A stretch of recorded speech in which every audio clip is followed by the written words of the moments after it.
Today we have a crazy revenge story about spending money on somebody else's card. We'll get into that in a bit, but first, my revenge against my ex-husband's sister. I remember the day the divorce papers came back to me fully signed. It was like yesterday. I'd gotten up earlier than I did on most days, the day after the letter came. I could not open it till morning, not for any particular reason. I think one was because I could barely sleep through the night, and the other reason was because, in a way, I felt that the relationship I had from my days in college was finally at its last hours. And amidst all of the emotion I could feel then, I found my thoughts drifting to Jake and Emily. They were the only good thing I had for myself from the marriage of over a decade. I wondered how the whole drama with their father had affected them, and if there was anything I could do to alleviate the pain a little. At that instant where I was thinking, I could not think one up. I could not shake off the gloomy feeling that surrounded me, and it was partly because I knew that as the divorce papers came back to me, signed by their father, it meant that he was fully prepared to go all out for war in the custody battle. Eventually, I had to wake the kids up. It was a school day, but before I did, I remember whispering their names underneath my lips and swearing to protect them as much as I could from the custody fight, while promising myself that I would not let them see the dark side of their father. They deserved to have and live with the memory that he was a good man. It was what they'd always believed, the picture I'd painted since their birth. And he was a good man until he wasn't. But the idea of their father did not have to change now, and that was it. At least it was for me. What I was beautifully oblivious to was the fact that the opposition I would fight would come from the most unexpected angle, and this made me lose lots of fights. It doesn't matter that I ended up winning the war, it was the fights I lost and who I lost them to that got to me, and this was why I vowed to get revenge against them, and I did it in my own way. To be honest, I had considered Jessica closer to me than Mark ever was. We had the same major back in college, and she was the reason I got to know her brother Mark. It had been years since the initial introduction and we moved past it, uniting us into one big happy family, right? Right. But as I said, I was in over my head, and I kept digging my head into the sadness by not knowing that Jessica was not just a bystander in the divorce with her brother, she was an active participant. For some reason, she felt that I pushed her brother out of her life in the initial stage of our relationship, and this was a time to get back at me. It didn't make sense to me then, and even now it doesn't. As I replayed the interactions in my mind, the pieces started to fall into place. Jessica had always been jealous of my close relationship with Mark, but it wasn't until the divorce that her resentment turned into something much darker. The one mistake I made when I got notified of the custody case by my divorce lawyer was not shielding my kids from their aunt. My reason was the same why I didn't want them to understand the trials that I and their father were going through. Their narrative did not deserve to change. They deserved to still see their relatives as the kind and loving people that they knew them to be from birth, but in retrospect, that was the act that preceded my undoing. As I observed Emily and Jake's behavior over the days that followed, I felt a sinking feeling settled in the pit of my stomach. It was becoming more apparent with each passing day. Jessica's poisonous influence was seeping into their innocent minds. At first, it was subtle. Jessica would offer to take them out for ice cream or to the movies, showering them with attention and gifts. But beneath the surface, her intentions were anything but pure. She was slowly but surely planting seeds of doubt and mistrust in their impressionable young minds. It was a crazy period seeing as my kids could not bring themselves to tell me straight on what she said. You could say it was the cliche scenario of whoever reports first getting the upper hand and winning the case. I chose to be quiet about their father, and Jessica chose to twist my silence into an admission of guilt. I watched helplessly as Emily and Jake began to distance themselves from me, their once bright smiles now tinged with uncertainty. It broke my heart to see the bond we had shared slipping away, replaced by the toxic influence of their aunt. They were not outright dishonoring in any way, but you could see it from the way they recoiled into themselves when they got back home from school, or from an outing that was supposed to give them some family time. After a while, from eavesdropping on their conversations, I was able to piece the pieces together that the reason for their sudden change in action was what they'd been fed by Jessica. From accusing me of neglecting them to fabricating stories about my supposed shortcomings, Jessica was poisoning their minds with falsehoods designed to turn them against me. Specific instances began to surface. Tales of how I'd missed important events in their lives, or how I'd said hurtful things behind their backs. I wouldn't say Jessica was lying, it was more a case of half-truths and being circumventing. She knew the full story, especially of my time in rehab. She knew of the time I left home to stay with my parents for a bit because of Mark's infidelity. But she twisted my absence to something more damning to my children. There is a line you do not get to cross, no matter the war that is ongoing. Jessica crossed that line with her manipulative tactics and half-truths over and over again until I found her deep in it. The day I finally found out why my kids had been withdrawn was when I walked in on them checking through the family pictures and talking in hushed tones. I asked them what they were going on about, and coming out of the hesitant mode, they said they had a question for me and were arguing about whether or not to ask me. What did they ask? They asked about the one Christmas festival I missed with them and why I wasn't around. After years, they decided to ask me. I tried to explain to them, but I could sense their disbelief. What ended the conversation that day was Jake asking if it would be cool if they could choose to live with their dad since he'd not been around for a while. They understood that their father and I had separated. They knew what it entailed, but I doubt if they knew what that question meant or how it made me feel. I got back to my room after the brief confrontation and started taking a mental note of how they could have come to the point of asking why I was absent for Christmas and New Year. I was sure they had not been in contact with their father.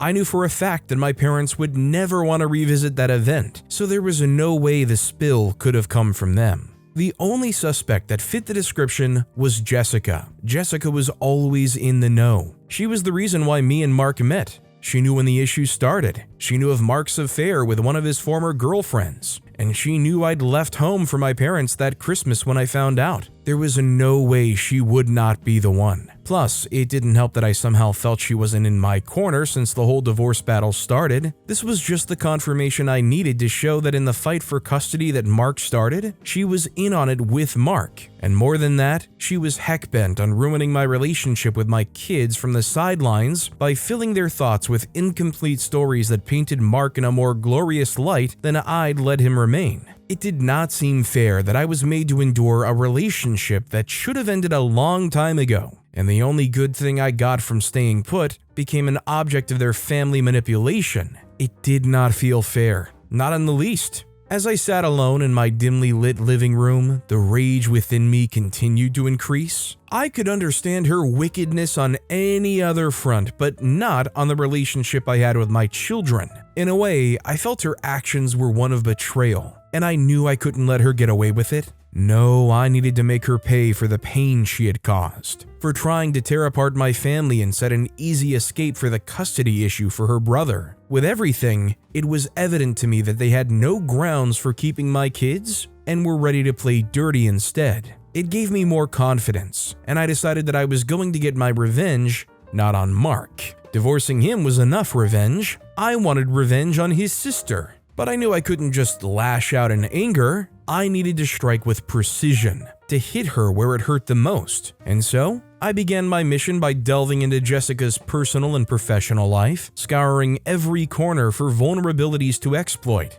It was a painstaking process, poring over every detail, every shred of information that I'd received over the years that could give me an edge. I dug through her social media profiles and became a sudden stalker fan waiting for her to post something. I recounted her employment records and even reached out to mutual acquaintances for insider knowledge. Detail after detail, a plan began to take shape in my mind. I knew I couldn't confront Jessica head on. She was too cunning, too manipulative for that. No, I needed to strike from the shadows, to catch her off guard when she least expected it. So I chose to sabotage her career, and the hours I spent monitoring her posts across her social media came in very handy. One evening, I crafted a carefully worded email to Jessica's boss. In it, I highlighted a particular tweet from Jessica's Twitter account, knowing full well that it would be misinterpreted and could potentially damage her professional reputation. The tweet in question was kind of harmless on its surface, a simple expression of frustration with a difficult client,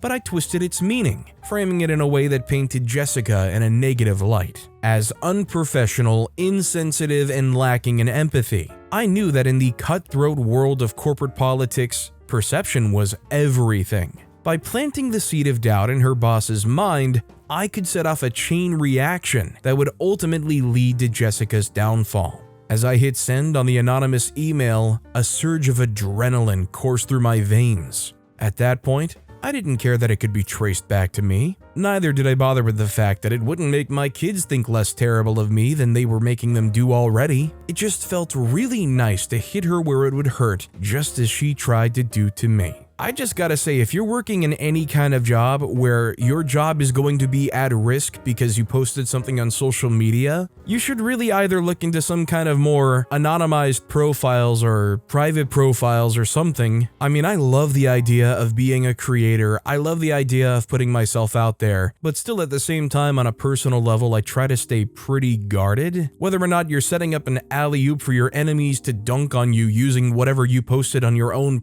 social media profile, it's a really foreign idea to me to think about posting on social media using my actual identity. Last thing is, especially if you're going around making enemies like somebody like Jessica is, having your social media blatantly public like that, good luck. That said, our next story is, I got my abusive ex-partner arrested, but I slightly regret my actions. The final decision of the court was to rule in my favor, and this alone was enough to atone for everything I'd gone through in that toxic and abusive relationship that I had with my partner. Well, my ex-partner now anyways. And the thing is that even after everything he had done to me over the course of time that we were legally together, and even after I'd taken quite literally everything from him, practically leaving him with nothing, I still feel like I hadn't done enough to him just yet. And no matter how long and hard I had to think about what else to do to him, nothing came to my mind. And so I just had to settle for what I'd done. You might be wondering what exactly it is that I'm talking about.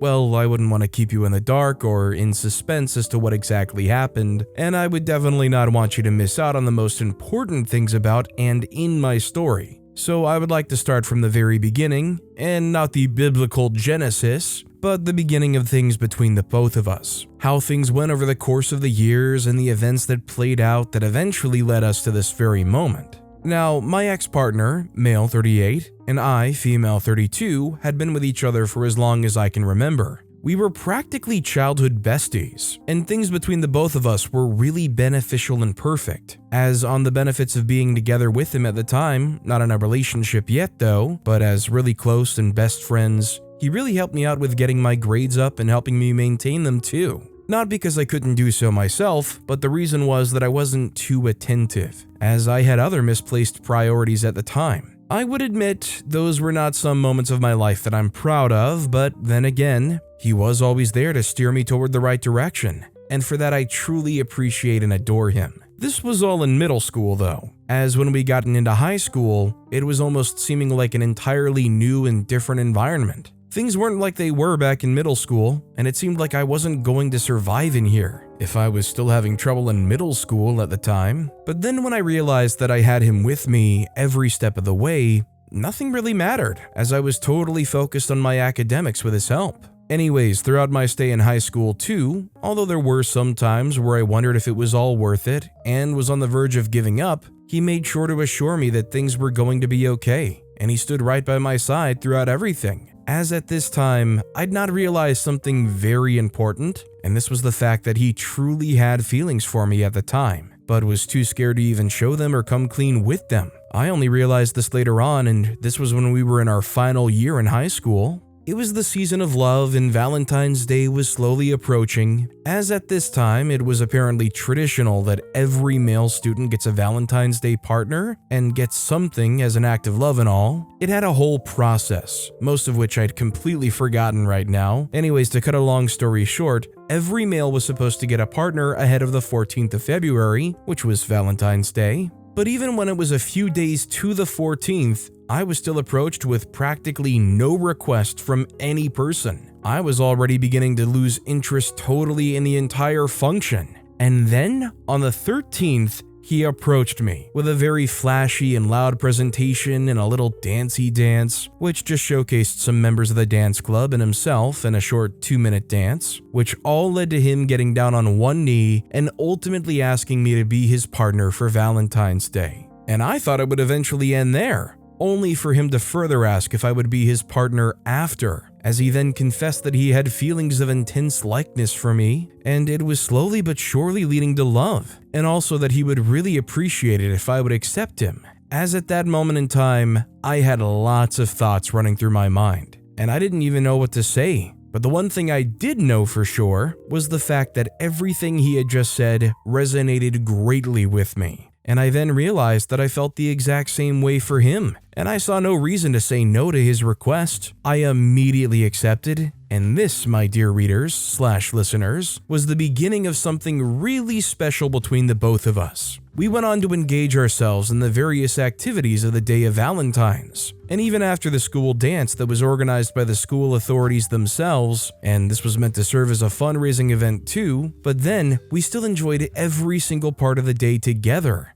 And after that day, I had never felt closer to him. There was this feeling of calmness and serenity that I was feeling. It was nothing unlike before. I had usually thought of him like my best friend and nothing more. But then again, after he'd made me realize the feelings that I never knew I had, things were never the same again. Anyways, we've both been in a relationship ever since then, and just as you would guess, he was my very first boyfriend and partner. And even right as we were graduating from high school, many of our friends were of the notion that we were both eventually going to get tired of each other, essentially wearing each other out to the point where we wouldn't want to be with each other again. Personally, I just felt like these were the ramblings of people that didn't wish us well, regardless of whether we were friends or not. And this didn't bother me, not even in the slightest, as my ex-partner was the sweetest and most caring person to have ever come into my life. And the long history we had with each other gave me even more assurance that things were going to work out perfectly with us. And this was the case for the longest time, as even after we'd both applied to different colleges that were thousands of miles apart and the idea of being away from him felt like torture, we both still held belief in each other that things were honestly going to be okay, as we had faith in our love for each other, which was one of the things that was keeping us firmly together. Well, that and some other things too, obviously. But I must say, keeping a long-distance relationship is on a whole different level. You need maximum patience and basically trust in each other. And thankfully, that was what the both of us had.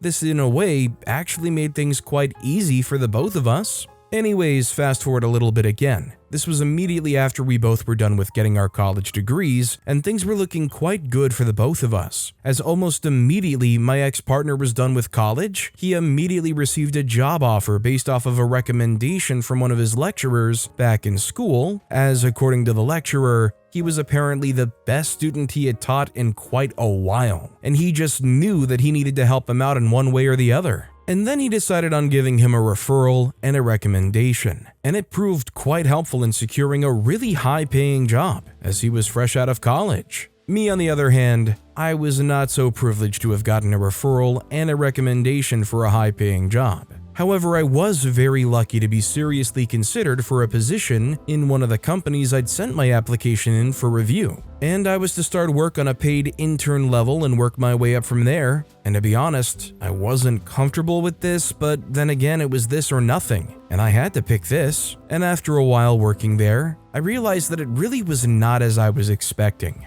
And after a few months, I'd gotten the hang of things and the basic operations, and just like that, we both had secured well-paying jobs for ourselves. And we thought to ourselves that the only thing that was left was for us to get married, as we both loved each other enough to do so at that point in time. It really wasn't something that was unexpected. In fact, as at that time, it was already well overdue, as we both got married to each other a whole year and a half after graduating from college. We were both in our middle and late 20s at the time, and we'd been together since we were little. I mean, if this was not expected, I don't know what else is. Anyways, we got married, and right from that moment, I just knew that he was the one I truly wanted to spend the rest of my life with. And I was sure there was nothing that was going to break us apart. Oh boy, did I think wrong. So right after we'd gotten married to each other, things were looking quite perfect for the both of us. I'm guessing this was our honeymoon phase, and it lasted for quite a long period of time. Over the course of our short-lived marriage, we had 2 children, a boy and a girl, both of whom at some point in our lives were the only priority we both had. And it didn't seem like things were going downhill until it finally did. I guess you never know what's truly coming until it hits you right in the face. Anyways, the day I realized that everything was terribly wrong was when he got let off at his place of work back in 2020. and this was obviously due to COVID and all. And prior to this, even though he had quite a lot saved up and he'd already forced me to quit my job also, as he couldn't bear to be the only one without a job in our household, I did so without hesitation. This was quite literally my biggest mistake till date. Well, this and getting married to him. While we both were full-time stay-at-home parents, this was when I truly began to see what kind of man I got married to. He all of a sudden became aggressive and abusive. He had problems with everything I said, did, and the way I acted. I got really confused and lost as these things were no problem for him for the longest time, and all of a sudden, they've suddenly become one. But I didn't know what exactly to say to resolve the situation, so I always agreed with anything he said.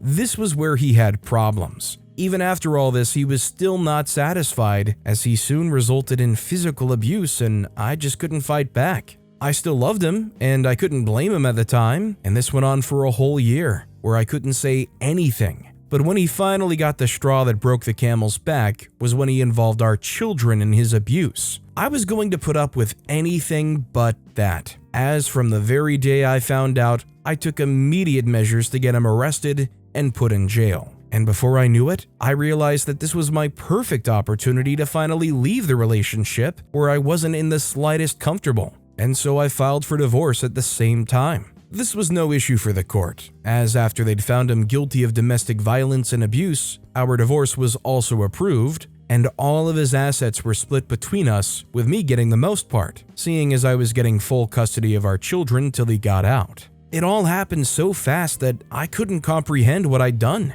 But I later realized that it was for the best. And even though I slightly regret my actions, as I believe that he truly wasn't this way, I still stand strong in what I did. No one messes with my kids. No one. I mean, it's a shame that OP had to go through this, especially with somebody that they truly believe at their very core, in their heart of hearts, they are not that person. But obviously, it crossed a line. You can't close Pandora's box once it's opened, and OP had to do what they had to do to protect not only themselves, but their innocent kids. Our next story is, I used my girlfriend's card to subscribe for access to random apps. My girlfriend and I were the high school sweethearts that everyone thought would break up, but we kept going, and today we have 2 kids and a cat together. We're also married. Does that mean that we've never had issues for the years we were together? Of course not. We had a long list of obstacles, from our very different and sometimes clashing cultures to friends who try to come between us, distance, and even her parents. Our biggest issue was an old friend of ours, someone we knew from high school, and he got very close to taking my woman away. I remember being so mad at my girlfriend. That was when the whole revenge thing happened. When I was 16, my dad was offered a job to teach Arabic in a university in the town my girlfriend also lived in. My family was happy that Dad had finally gotten a secure job, but they were also worried about us because, in the town that we lived in, we were surrounded by people who looked like us and spoke our language. The new place was largely multicultural, but even at that, there were very few Muslims. My parents decided that we would live there for 2 years, and if the people were hostile or we didn't like the environment, we would leave. When we got to the new town, my brother loved it immediately. He played basketball. So we met guys who loved to play basketball like him, and he started to play with them after school hours while waiting for his school's basketball team to send out invitations for new players. My mom also found her community, housewives who love to play cards and board games, bake, and talk about their husbands and children. None of the women were Muslim women, but they welcomed my mom with open arms and involved her in the activities. Mom fell in love with our new community. My dad loved his job too. Apart from the pay and side attractions, he enjoyed his job and loved teaching a language that meant everything to him. I was the only one in my family who was having a hard time adjusting to our new town. Months passed and I hadn't made any new friends or joined any club. I didn't like the people in my class and most of my teachers. I loved the technology club because I love to explore technology, but I didn't like the people I saw in the club, so I decided against joining. Every evening at the dinner table, everyone would talk about how their day went well and their new friends, and I would have nothing fun to talk about. All I did was whine. Even my mom, whose life used to be boring, was more interesting than mine. One day, my mom got so tired of my complaints, she asked one of her friends in the neighborhood if her daughter could help me make friends in school. I was very embarrassed when my mom said this, and with my eyes wide in surprise, I assured my mom's new friend that I was not looking for friends. She smiled and promised to talk to her daughter about me. That night before I went to bed, I hoped that the daughter was beautiful. The next day, I was about to ride with my dad to school when a very pretty blonde girl waved at me. I waved back, and she signaled for me to come over. I obeyed without even asking who she was. Well, I kind of knew, and I walked up to her. She pointed at a very old car and asked me to ride with her. Again, I obeyed without question. In the car, she introduced herself, told me that her mom had told her that I was finding it hard to make friends, and said she was going to be my friend. She then told me that she had another friend whom she'd be glad to let me borrow from time to time. On our way to school, she stopped in front of a house and a boy ran out, ignoring his little sister's cries. He got into the car and asked my new friend if I was the dude they had talked about, and she nodded. That was how our trio friendship began. My girlfriend and the other guy were thick as thieves. It was funny because we eventually had other friends outside of our triangle. We also had other interests, but we still hung out together and rode to and from school together. I don't want to bore anyone with the details of how my girlfriend and I started dating, but it was the whole friends to lovers thing. First we were friends, and then the next thing we were kissing and making out, and then the next thing we decided we wanted to spend the rest of our lives together. I didn't find out that our other friend liked my girlfriend until after my girlfriend and I had had our first kiss.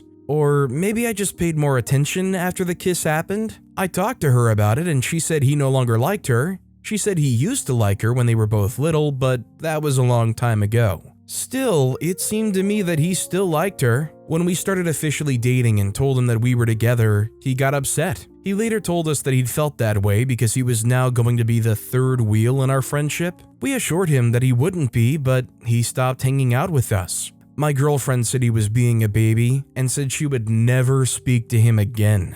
I still said hello to him whenever we ran into each other. My parents did not have any problem with my relationship.